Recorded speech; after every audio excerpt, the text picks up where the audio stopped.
다음 총선에서 희망이 없다 그러는 상황이 오면은 민주당도 분당, 신당, 창당 또 빅뱅이 오지만은 그 여파가 국민의힘도 바로 옵니다.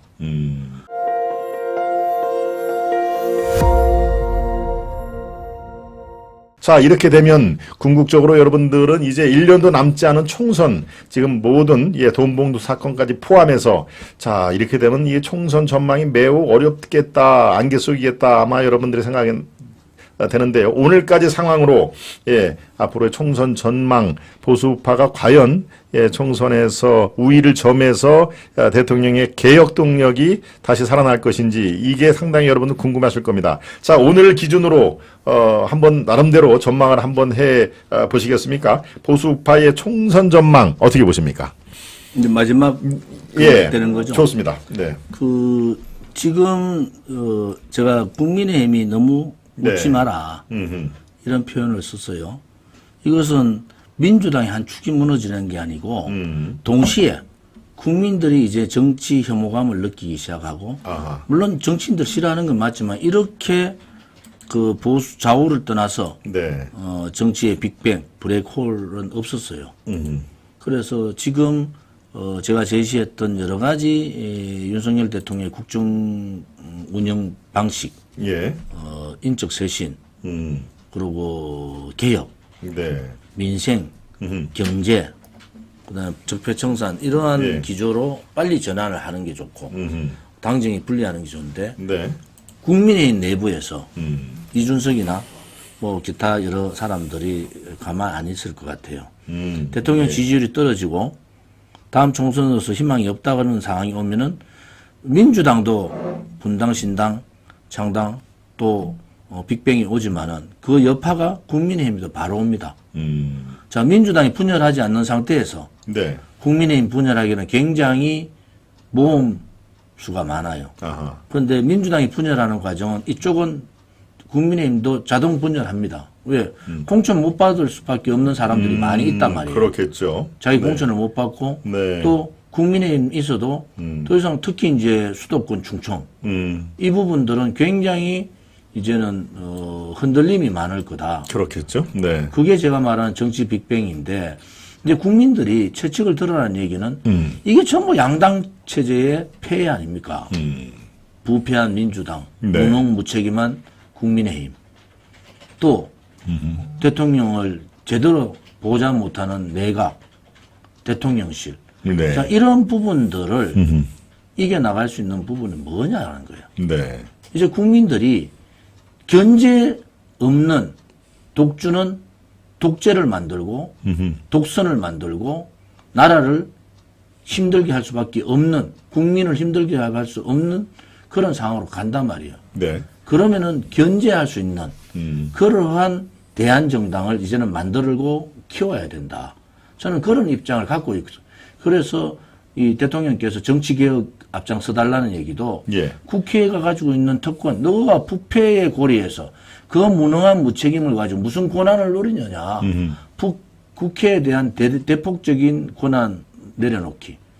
국회의원 숫자를 이제는 판을 바꾸려면은 국회의원 숫자를 바꾸는 수밖에 없어요. 네. 300명에서 200명으로 바꿔가지고 선거 제도를 소선거구 제도의 양당 체제가 아닌 중대 선거구제를 통해 가지고 여러 새로운 사람들을 정치권으로 들어오게 해서 그것이 좌와 우로 보수와 진보로 갈라설 수밖에 없잖아요. 결국은 그게 50대 50 정도가 될 거란 말이에요. 그런데 지금 민주당이 169석, 예를 들어서 민주당이 140을 가지고 정의당이 10석을 가진다 해서 그들이 좌파지 우파가 아니란 말이에요. 국민의힘이 140석을 가지고 130석을 가지고 우리 공화당이 20석을 가진다고 우리가 좌파입니까? 우파잖아요. 단지 하나 국민들한테 선택할 수 있는 선택권을 줘야 된다. 그게 제가 얘기하는 전략적 선택을 호남은 왜 그렇게 잘하느냐. 그러면 전략적 선택을 한다는 것은 이러한 독주, 독선, 오만 이러한 부분이 양당에서 하면은 그러한 다른 세력들이 견제를 해줘. 너가 이렇게 하면은 전부 다 잘못하면은 견제 대한정당으로 다 갈 수 있어. 이게 아니고 아무리 잘못해도 찍을 때는 어쩔 수 없이 파란색 아니면 빨간색 찍는 그러한 정치는 안 된다. 예. 그래서 윤석열 대통령이 정치에 빛이 없다는 얘기는 제가 기대를 했다는 얘기는 그러한 정치 개혁의 깃발을 단초를 들 수는 있다. 네. 그걸 직접 다 하지는 못하지만은 단초를 대통령이 강력하게 얘기할 수 있는 거예요. 예. 부패 정치 퇴출하겠다. 무능 정치인 퇴출한다. 호화호식하고 자기 그것만 챙기는 그런 정치인들 퇴출하고 국회 권한 내려놓는 게 맞지 않냐? 그리고 국회의원도 200명을 줄여가지고 선거제도도 국민들한테 양당제도 아닌 다당 윤석열 대통령이 그 얘기를 했단 말이에요. 다당제 여러 가지 얘기를 맞습니다. 예. 중대선거구제도 얘기한 거예요. 그러면 그걸 실천하라는 거예요, 저기는. 윤석열 대통령이 했던 얘기를 실천하면 되는 거예요. 그때부터 국민들은 윤석열 대통령의 개혁을 보는 거예요. 제가 말하는 개혁은 정치 개혁을 먼저 하라는 얘기는 이 개혁의 실제 개혁을 주도하는 사람들이 정치인들이에요. 네. 국회란 말이에요. 그렇겠죠. 그러면은 노동개혁, 연금개혁, 교육개혁을 하려면은 이 개혁을 주도하는 정치인들을 바꿔야 됩니다.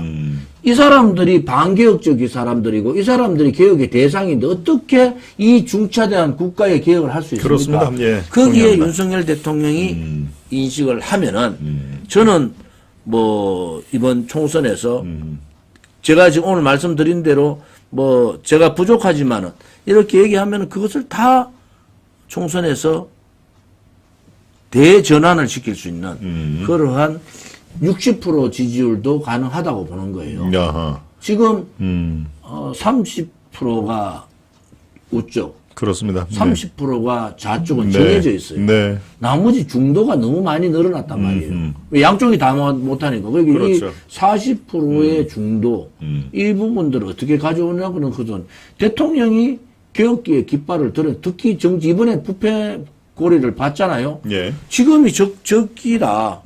그래 부패 정치인들 뿐만이 아니고 네. 개혁의 깃발을, 정치 개혁의 깃발을 드는 순간에 대통령 지지율은 급상승하고 개혁의 총선도 이기지만은 개혁 과제를 실천할 수 있는 모멘텀이 생긴다. 이렇게 보는 거죠. 그렇군요. 네. 예, 그래도 희망을 더 많이 보여주었습니다. 예, 지금 현재는 상당히 어려운 국면이지만, 예, 대통령이, 어느 세력에게도 빚을 지지 않았다라고 하는 그거 하나만으로도, 예, 노동개혁, 연금개혁, 교육개혁이라는 우리 당면, 예, 교육, 개혁의 방향과, 내용들을 충분히 다 채울 수가 있다. 그러면은 사람을 바꾸고 정치개혁부터 신선하게 하면은 떠났던 집토끼 산토끼 다 모두 포함해서 떠났던 민심이 분명히 돌아올 것이다. 라는 그 정도로 이해를 하면 되겠습니까? 우리 조 대표님의 말씀을 제가 다시 한번 요약 정리를 해드렸습니다.